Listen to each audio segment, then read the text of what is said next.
Welcome to day 78.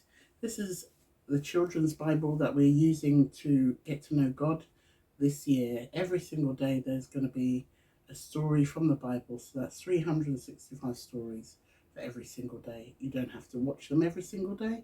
You might watch two every other day, or you might do a whole binge watch and watch 5 or 6 in one go. It's really up to you. May God bless you with all of these messages. And, if you have any views or ideas or questions or comments, please put them in the comments below and we will get back to you as soon as we can. So, the story of day 78 is across the River Jordan, which can be found in Joshua 3. When the two spies arrived back at the Israelite camp, there was a cheerfulness and excitement. We are sure that God is going to give us the whole country, just as he promised, they told Joshua. But before the people could get into Canaan, they had to cross the River Jordan. That was easier said than done. The men and the young people might have managed to wade over, but there were large flocks of sheep and goats, as well as mothers and babies and toddlers, to be helped across. Besides, the river was in full flood.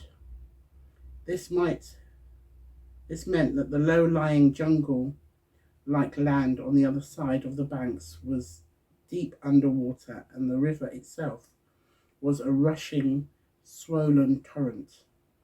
But Joshua trusted and obeyed God's orders, as if there was no raging river in the way.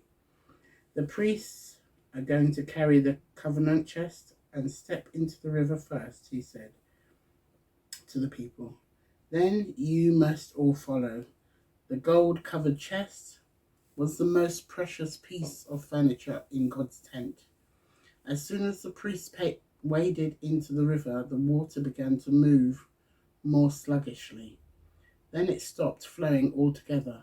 The priests, with their precious load, walked to the middle of the river, then stood there, while all the huge company of Israel walked safely across. When everyone was over, the priests stepped carefully ashore on the far side, and the waters of the Jordan began to flow again, covering their footprints. Joshua told one man from each of the 12 tribes to pick up a stone from the riverbed and carry it to the other side. Then Joshua collected all the 12 stones and built them up into a mound. When your children ask you in years to come what this heap of stones is for, he told them all, you will be able to tell them the wonderful story of how God brought us safely over the River Jordan into the Promised Land. What do you think of that?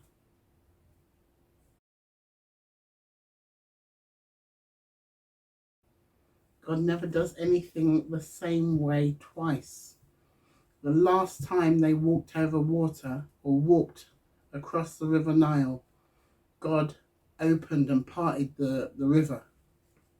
This time, he didn't part the river, he just made it still.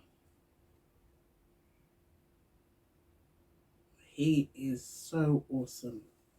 You cannot guess how he's going to do it or what he's going to do and when he's going to do stuff. You can't guess. He is the creator, and so he will create a new way. All of your ideas, he'll go, oh, I thought of that one, but I'm not doing that. He will think of another one, but he won't do that either. He will think of something totally outside of what we will think of, and he will surprise us at every twist and turn. God is that good.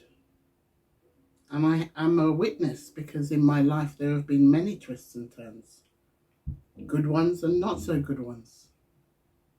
But no matter what, God has always been there with me, and he sent his Holy Spirit after his Son died on the cross for me.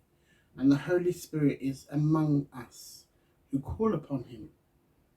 And as the Holy Spirit is among my family and my people, I'm not afraid to do things, because I know if it's the right thing to do, which I'm often inspired by God to do things, I know that the Holy Spirit will go forward before me and lay the path, and he will go with me to give me the strength that I need. Isn't that a great thing to have? Imagine you have to go to an interview. You can just say to the Holy Spirit, please go before me, prepare the questions that I have prepared for, and lend their hearts and ears to my answers.